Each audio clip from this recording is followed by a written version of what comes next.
Hey folks, welcome to Bear Mountain. Today we're planting Freesia. We've got 4 different varieties that we're going to put in here, and we're going to split it into 2 plantings. And we're planting the Freesia this year in the crate system. Since we kind of scaled back a bit on the anemone plantings, we had extra room, and we decided to kind of give Freesia a try. A few years ago, we put in some Freesia just as a lark because we had some extra, and they actually did pretty well in the crate system. So what we're going to do when we plant these guys out is we're going to kind of stagger the plantings so that they don't all just blow at once, and so we're going to do it in 2. So right now we're at I think it's today is the 22nd, or maybe it's the 21st. I don't know. Anyway, it's right around the 21st. I think it's week 44. Week 44. Or 43. We're near the end of October. How's that? Yeah. And we're going to plant these guys for the first group. And then the second group will plant right around probably 1st of February-ish, right in there. And so the idea would be that this group will probably bloom, if it goes with past experience, sometime right around March, probably late March, maybe early April. It's four months after you necessarily plant, but that doesn't take into account winter. So right. So figure an extra month or so. So I'm thinking like April. Yeah, early April. And then the second planting that we do will be in February, would be for May and June, somewhere in there. Somewhere right in there. So the idea would be is that we can get a longer period of time out of it. Now what we'll do to store the bulbs is we'll store them just like we store our Glad bulbs. We put them in a cooler that's dark at about 55 degrees, and the humidity levels not super high. I don't know, it's probably maybe about 50%. No, not even that high, probably 40%, somewhere right around in there. It's almost ambient, and so it'll tend to they'll stay nice and hydrated. They won't dry out on us, and they should be in good shape to go. So how do we plant them? We're going to put and this is not a hard and fast rule, but we're going to put approximately 20 in a crate. We're not sure. We're not exactly sure what the best thing is. We know that they can have multiple blooms. And we know they can be grown in pots. Yeah, so what we want to do is we kind of want to give each plant enough space so that it can develop a little more fully without, being pushed around in competition. We also know too that we're going to have to put up some kind of netting, and that's why you see these hoops here. The first netting that we're going to be putting up is just going to be kind of like a bird netting to kind of help prevent any errant deer from walking in here and chewing on things. Because they are. But or kitties. As they get to the point where we want to start to see them bloom, at that point we're probably going to put some form of a Hort Nova netting in here over the Freesia crates, so that there isn't kind of a wind or something coming through the hoop house and move them around, and that the weight of the blossom itself will kind of the net will help keep the plant upright. Because they kind of have a tendency when they get tall to lean. Right. So hopefully that'll keep them straight. Kind of the same idea like if you're doing Glads. We tend to net our Glads too, because Glads can get a little top heavy and start leaning out. Get all wonky. And so, to keep the stem straight, we're just, throw an easy netting in here. I see Miss Carrots is going to be a pain today. She's always wanting to help. So how do we lay them out? Well, this variety's actually got a pretty good size bulb to it. And I think the variety was called Yvonne. Yvonne? Which is named after my mom. Yeah. Sure, it's named after her. Yeah, named after her specifically. Yeah. No, it just happens to be, but... it's a pretty yellow. We've never grown it, but it looks really pretty. So we're liking to honor Tony's mom with Yvonne. You know what cat tongues feel like? They just feel like somebody's rubbing sandpaper on your hand. Why is Goofball doing this? 5, 6. Okay. You're on camera, cat. So I'm going to do let's see. I think I'm going to do 2 rows of 7 and a row of 6. So probably I'll make the center row 6. So that's going to keep these guys approximately spacing. It looks to be about 2 inch, roughly. Since a crate is roughly 22 inch on the inside, that gives you a pretty good spacing all the way through. Now, this is the part where you got to stay down here, okay? That's not going to happen. Mm-mm. So, yeah, see what I'm saying? Okay. Carrots, you got to go, buddy. All right? No. He's faster than you. So I'll just hold the cat like this. Kittens need to learn a little discipline, but kittens are impossible to discipline. So, do this. Yes, I know. Is this how you get bit? No, he's just fooling around down there. Okay, so that's 1, 2, 3, 4, 5, 6, and 1, 2, 3, 4, 5, 6, 7.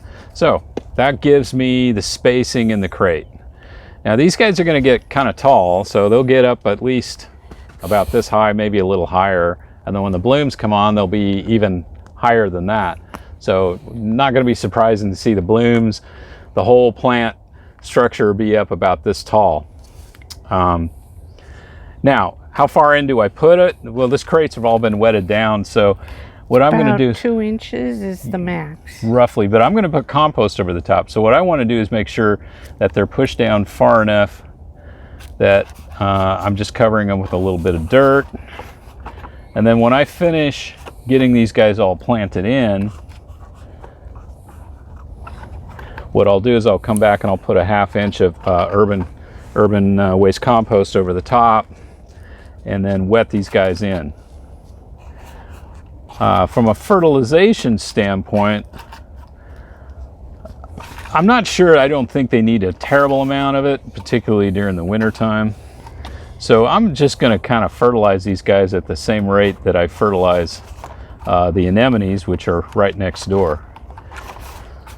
So that's all there is to planting them, and then I'll put the urban compost over the top, and that's it. And the irrigation is already there. Irrigation is the same setup we're using on the anemones. It's the 4-inch on-center spacing over the crates, and that'll should work out pretty well.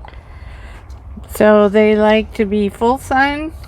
Right. Or slight shade?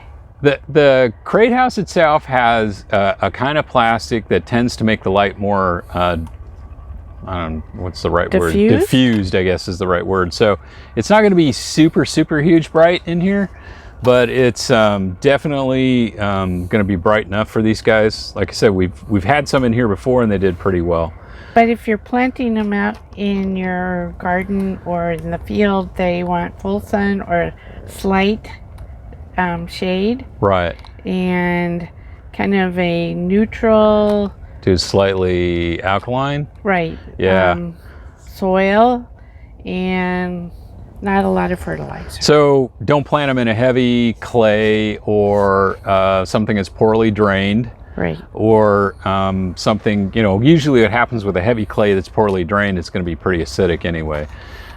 So particularly if you have a garden bed that you say, wow, every year it gets moss on it in the wintertime, that's probably not a good candidate for putting Freesia in there. Right. So kind of think about it from that standpoint. Kind of think about like where you're planting. Maybe I would think like if you have a good place where you plant glads in the summertime, that kind of tends to be, if it's a well-drained, that would probably work out pretty well. If you need to put a little bit of, to raise the acidity up, one of the things you could do is put a little ground eggshell in, or if you just have access to lime, get yourself some calcium carbonate. That will also help. I think, other than that, they're actually pretty easy to grow. Oh, they're not frost tolerant. True. That's a good point, because we are putting them here in the crate house, and we will protect against freezing. But actually, you know what? Last year I had some volunteer ones, and they took a temperature down to 32 to 30 degrees, even without protection. About 37 is what they can kind of take or not take. Yeah. So all these hoops, if it gets below 30, will be covered with Agribon frost blankets to protect them. Yeah, over the top of the bird netting. Right. So, but I'm just saying that if you're a home gardener or somebody who doesn't have a hoop house, wait till spring. Yeah. After your frost, like in March or April, and then put them in. Yeah. They'll come in then for you late May and in June. I mean, they can take a nip, you know, when they're young. But they just can't take But they can't take, frost. like, if you live in an upstate, you know, upstate New York or something like Buffalo, where it snows and freezes and soil freezes and all that, don't do it. Not in the fall for sure. Yeah, do them in the spring. But if you have a high tunnel or a greenhouse, then go for it. If you can maintain a nice, you know, even temperature. Yeah. Because they need to, when they're first starting out, also need to be somewhat on the coolish side. Right around the high 50s. See, that's why we're in Zone B, Western Oregon. 8B. 8B. What did I say? AB. AB? 8B. 8B. And so our temperatures this time of year are really mild. I mean, we might get a freezing night, but like today is overcast and it's almost going to be 70 today. Yeah, but our average is like 44 at night, 55 during the day. Yeah. Or 60. It just stays in that somewhat zone, not super low. Till about Thanksgiving, yeah. Yeah, till. And then it'll drop, if it's going to drop lower, you know, from, you know, a really freezing event. We all then become weather watchers. Yeah. So we'll get these guys in. They'll probably germinate pretty fast, a couple of weeks, probably by the first 5th of November or so. Probably I would expect to start seeing them coming up. Don't know. Well, they should go fast. They should go pretty fast. And so this will be another nice crop that we have. Probably will come in after the ranunculus.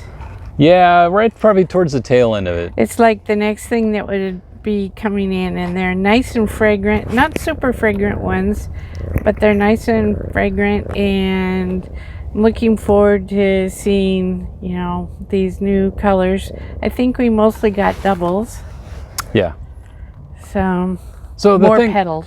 I think the thing to think about it is, yeah, I mean, you raise a good point about it, like a transition flower that kind of, you know, when the ranunculus starts to kind of tail down, usually by that point the anemones, at least in our crate house, are done. Or close to being done. So they kind of peter out because they start for us, and you can see a picture of them behind Denise here, she'll show you these, but they start for us blooming as early as the middle of January and can go all the way till, well, almost the 15th of April. Sometimes later if we have a cool spring. Yeah. But yeah, we get them usually in January, and always really hopeful to make sure we get them by Valentine's Day. Right. So this will be a great additional crop. So that's my work for today. Planting these guys. Get them all planted out. Yeah, and then we'll do the second round in February. Yep. So thanks for watching today, and as always, stay safe out there, and we'll catch you on the next video. Yep. Bye-bye. Bye. Say bye, carrots.